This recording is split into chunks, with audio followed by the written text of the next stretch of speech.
I was still deployed in the scorching desert when the email arrived, the end of 14 years of marriage in a cold PDF attachment. My name is Alex Turner, 43, a staff sergeant with the 101st Airborne Division. I had been stationed in Helmand Province for nearly 5 months when Emma decided she'd had enough. The subject line was blunt: "Let's handle this like adults." The message itself? Just 3 sentences. She'd filed for divorce. Emptied our joint bank account. Moved her new boyfriend, Mark, into our home back in Seattle. I read it twice, closed my laptop, took a quick shower in the shared bathroom, dressed for my shift, and said nothing. That night, back in my bunk, I sent one word in reply. Understood. No pleading. No anger. No threats. Just acceptance.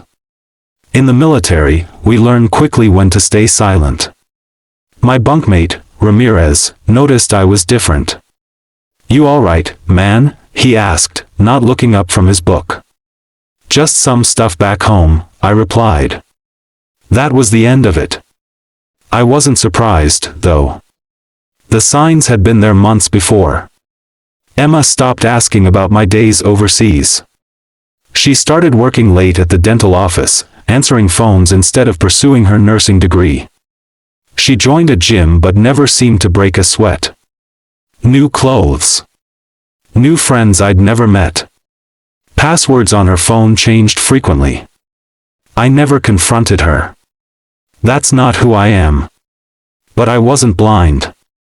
I made my own quiet moves, nothing dramatic, just precautions. I secured our important documents in a storage unit miles away: birth certificates, marriage license, the house deed, thankfully in my name alone, thanks to the VA loan, military benefits paperwork. I moved my grandfather's watch and my mother's silver to that same unit, things that mattered. I opened a separate bank account and began diverting part of my pay there, just enough to keep it unnoticed, but enough so I wouldn't be starting from zero if things went south. The night before deployment, Emma hugged me at the airport. "Stay safe, okay?" she said. Her eyes were dry, like she was saying goodbye to a coworker, not the man she once loved, heading to war. I should have known then. But part of me hoped I was wrong. I wasn't. I met Emma at a friend's summer barbecue back in 2011. I was home between deployments, crashing with my buddy Mike in Seattle. She was finishing nursing school but had switched to working admin at a dental office, said it was less stressful. 8 months later, we were married. Emma often told me she was proud of my service, though she never fully understood it. Her family was all business, her dad a bank manager, her brother a pharmacist. No military in sight. She'd joke, "When are you going to get a real job?" Not realizing the army was my career, not just a job I was passing time at. In 2015, we bought our first home. Nothing fancy, but ours, 3 bedrooms, a small yard, quiet neighborhood. The mortgage was in my name alone thanks to the VA loan, but I added Emma to the deed. That's what married people do, share everything. We faced hardships too. My dad passed a year after our wedding, a heart attack while shoveling snow. My mom died 3 years later from lung cancer, even though she'd never smoked a day in her life. They left me some money, not a fortune, but enough to pay off our student loans and still have a cushion. I deployed 4 times during our marriage, twice to Iraq, twice to Afghanistan. Each time I came home, Emma seemed a little more distant, more restless, like she was wearing a mask she'd outgrown. "I didn't sign up to be a military wife," she said once after I mentioned re-enlisting for another 4 years. "I'm tired of being alone all the time." I understood. I did. But the army was the only place I ever truly felt I belonged. I was good at my job. People depended on me. By 2020, the cracks started showing, small things at first. Emma got irritated when I called during her girls' nights. She talked about her friend Lisa who had divorced and was living her best life. She said we didn't have much in common anymore. I suggested counseling. "We're fine," she said. "Just going through a phase." Then came the late nights at work. Weekend getaways with friends I'd never met. New clothes and a gym membership she rarely used. I should have confronted her. But that's not how I handle things. My dad taught me to think before I speak, to be sure before I act. So I watched. I prepared quietly. Because my gut was telling me something was coming. And in this life, you learn to trust your gut. 2 weeks after that email landed in my inbox, I was sitting in the mess hall when my phone buzzed with a notification from our bank app. Another withdrawal, $92,000, nearly everything left in the account. I put down my fork, opened the app. Our joint account balance was down to $19.45. Our savings, $50,000 we'd painstakingly built over the years, gone. Transferred to an account I didn't recognize. Murphy, one of the guys in my unit, glanced over. "Bad news?" I locked my phone and shook my head. "Just some account stuff." That night, from the base phone center, I called our bank. Turns out Emma had been moving money for weeks. Small amounts at first, then larger. The big transfers started the day after I deployed. I hung up and stood alone in the hallway for a long time, watching guys laughing, calling their kids, their wives, their parents, normal life unfolding around me, while mine was burning to the ground. That's when Ramirez found me. "I heard from Ortiz you looked like you saw a ghost at dinner," he said quietly. I told him everything. Divorce papers. Emptied accounts. Her boyfriend moved into our house. No usual sympathy. No cliches. Just one question, "What's your plan?" I didn't have an answer yet. He nodded. "Let me know if you need anything." That night, I couldn't sleep. I pulled out my laptop and logged into our home security system, something Emma probably forgot I could access remotely. The cameras showed a strange truck in the driveway. A man I'd never seen before walking our dog, using my coffee mug, wearing my old Seahawks sweatshirt. And there was Emma, laughing in the kitchen I'd renovated myself during my last leave. Something shifted inside me. Not anger exactly. Something colder. Clearer. I closed the laptop, pulled out my phone, and made a list. Call James, my army buddy who became a lawyer. Check Virginia loan terms. Contact Master Sergeant about emergency leave. Review home refinance documents, something Emma casually mentioned last year. Check security on my military pension accounts. I wasn't sad anymore. I wasn't angry either. I was focused, like planning a mission. This wasn't about emotion anymore. This was about strategy. At 5 a.m., before my shift started, I sent an email to James with the subject line, "Need legal help, discreet and urgent." An hour later, his reply came, "Call me, secure line." After that call, I knew exactly what I had to do. No yelling. No threats. No confrontation. I just had to wait. Wait and watch. Let Emma's own actions become the trap.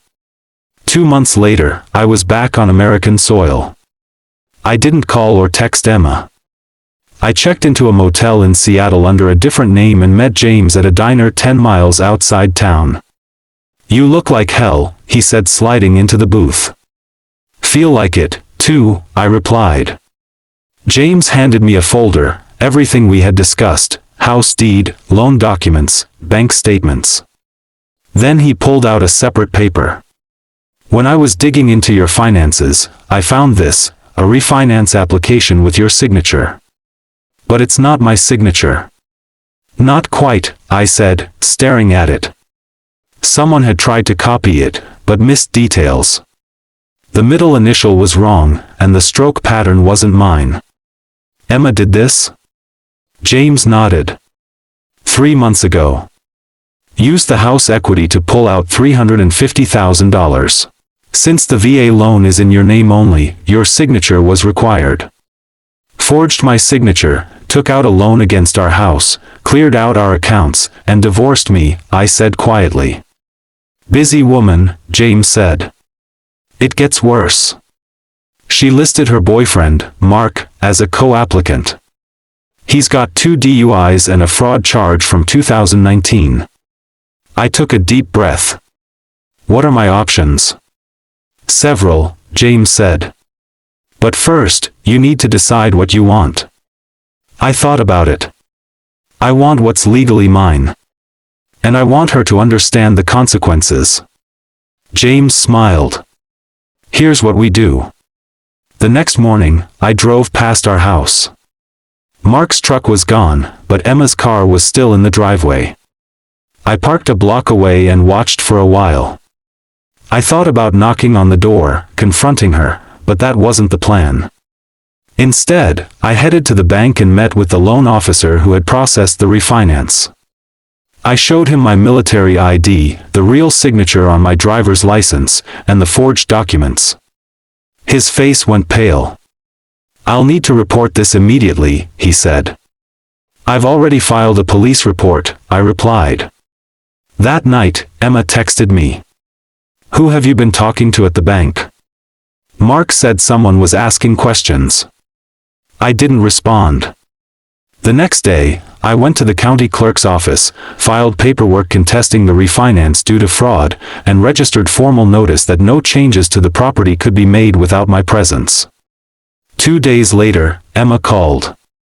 I let it go to voicemail. Nathan, we need to talk.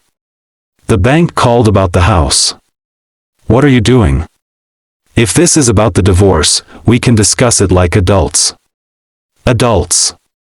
The same words from her email. I didn't respond. James called that afternoon. They froze the refinance money, he said. There's more. Your wife's boyfriend's been driving your truck, the one in your name. Yeah. He got pulled over this morning, driving on a suspended license because of those DUIs. They impounded the vehicle. Good. He also had some interesting things in the truck. Like what? Prescription pads from the dental office where Emma works. They weren't blank. I closed my eyes. She's been stealing prescription pads? Looks like it. The police are investigating. I hung up and sat on the edge of the motel bed. This was bigger than I expected. Part of me wanted to warn Emma, old habits die hard. But then I remembered the security footage, my house, my dog, my life, handed over like it meant nothing. This was the path now. I couldn't turn back. Honestly, I didn't want to. The next morning, I met with Thompson, the bank's fraud investigator. Short guy, tired eyes, and a coffee stain on his tie. This happens more often than you think, he said, spreading out documents across his desk. Spouse deploys, other spouse sees an opportunity. What happens now? I asked. We froze the funds from the fraudulent refinance, but there's a problem. Some of the money's already gone. How much? About half, $17,300. I leaned forward. Where did it go? Thompson hesitated. I'm not supposed to share that information. It's my house. My name forged. My money stolen. He nodded slowly, then turned his computer screen toward me. These are the transfers out of the refinance account. I scanned the list, multiple transfers to someone named Daniel Spencer, not Mark. Who's Daniel Spencer? Thompson shrugged. Not my department. But you should ask your lawyer to subpoena these records. I called James as soon as I left the bank. Daniel Spencer? He repeated the name, then said he'd run a check. An hour later, James called back. Got it. Daniel Spencer's a real estate agent specializing in quick sales and cash deals. She was planning to sell your house. The realization hit me like a physical blow. Looks that way. Those deposits were probably earnest money to get him moving on a listing. But here's where it gets interesting. Spencer has done business with Mark before. Mark? Your wife's boyfriend? Yes. They've closed 3 deals together in the past 2 years. I sat down on a park bench, trying to process it all. So this wasn't just Emma leaving me for some guy. This was a planned operation.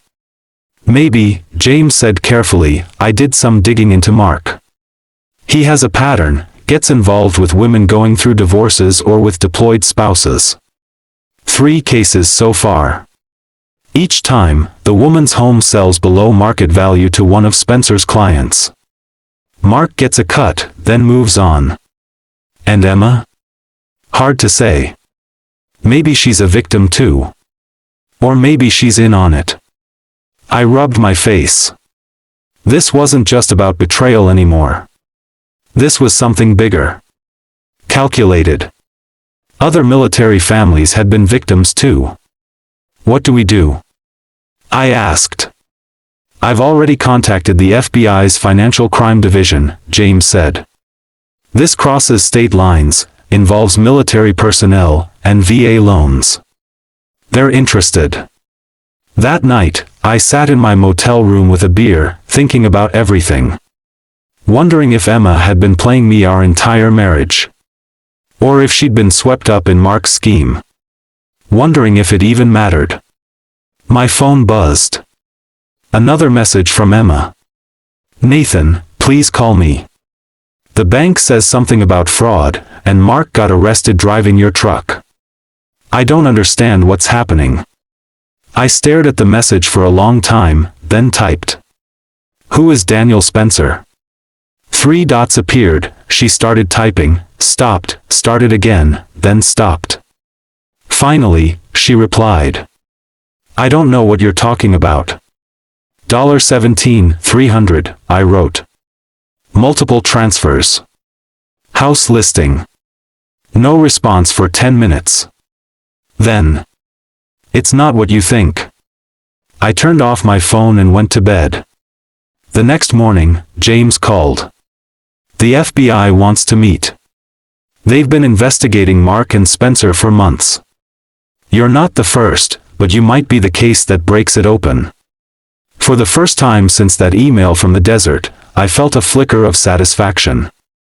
Not because my marriage was over, but because the truth was finally coming out. I met the agents at the FBI field office in Seattle, Agent Patel and Agent Donovan. They recorded my statement and took copies of everything James and I had gathered. Your case helps establish a pattern, Agent Patel explained. It shows intent and organization, which makes this a conspiracy rather than isolated incidents. What about Emma? I asked, my voice tight. The agents exchanged looks. We're still determining her level of involvement, Donovan said carefully. Did she ever mention financial difficulties? Pressure to sell the house? I thought back.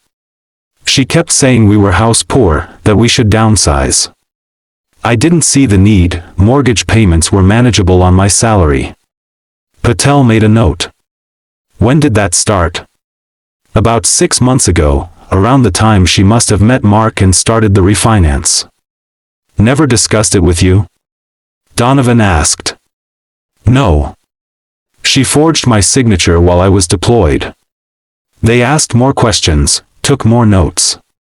When we finished, Patel handed me her card. We'll be in touch. In the meantime, don't confront Emma or Mark. We need to build this case carefully. I nodded. Understood. That evening, I drove back to our neighborhood and parked a block away from the house. Mark's truck was back, must have gotten it out of impound. Emma's car was gone. My phone buzzed. A text from Emma.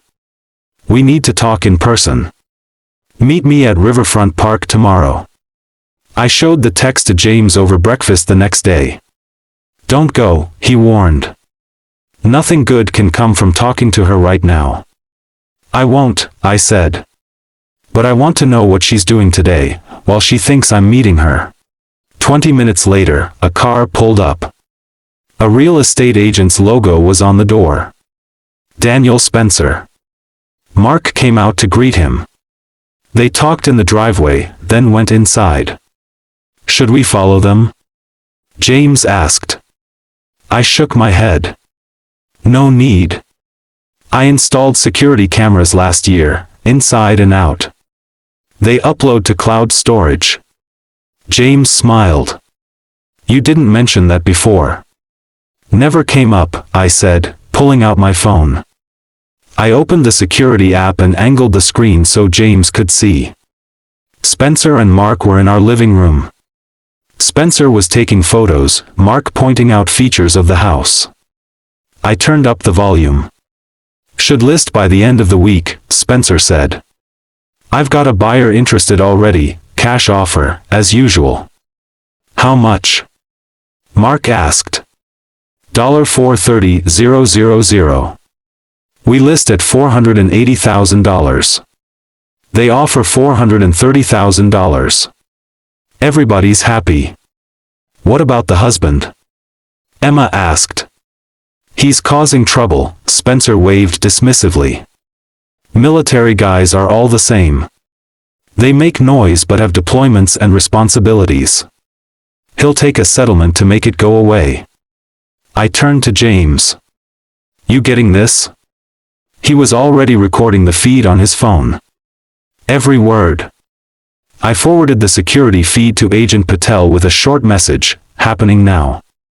30 minutes later, our house was surrounded by FBI vehicles.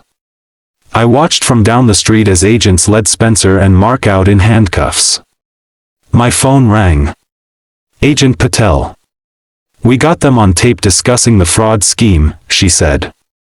Plus conspiracy, wire fraud, and attempting to sell property under false pretenses. We're going to need a formal statement from you. Of course, I said. And Mr. Turner, your wife just arrived at the scene. She's distressed.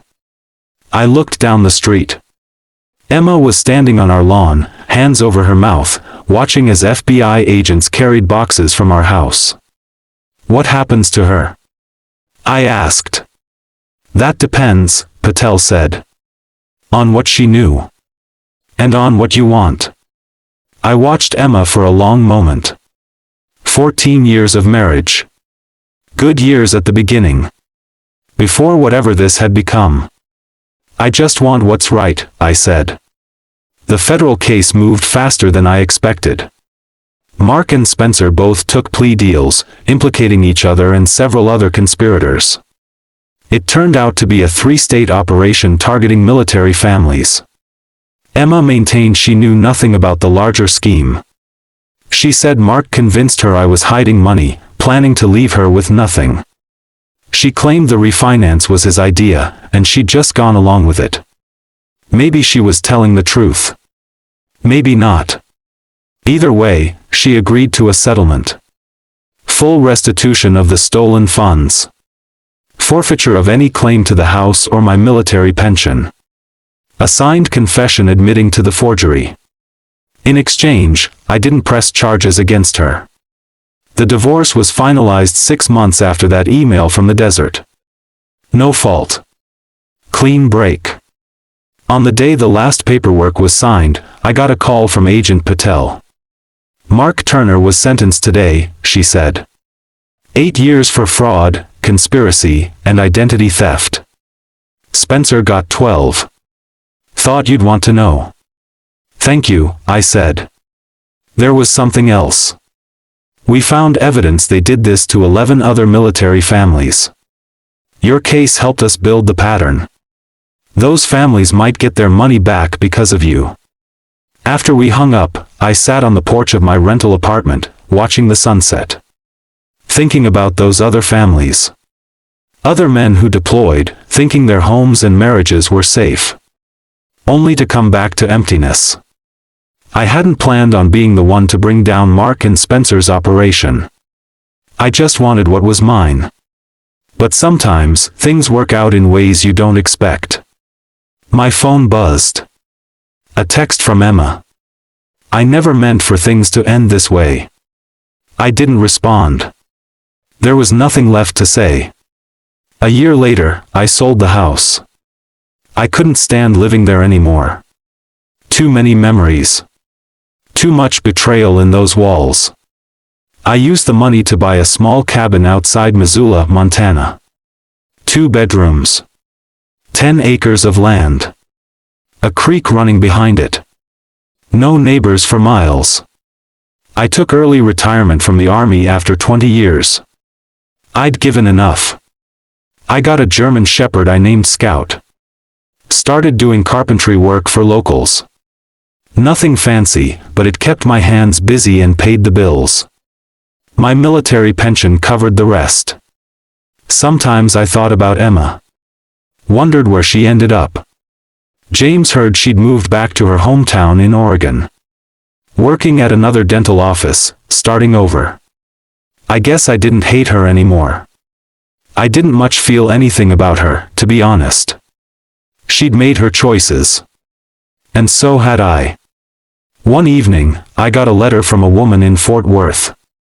Her husband was in the Navy, deployed when Mark and Spencer tried their scheme on her. The FBI had given her my name as part of the case. "You don't know me," she wrote, "but you saved our home. Thank you. We're fighting back when it would have been easier to just walk away." I read it twice, then pinned it to my refrigerator.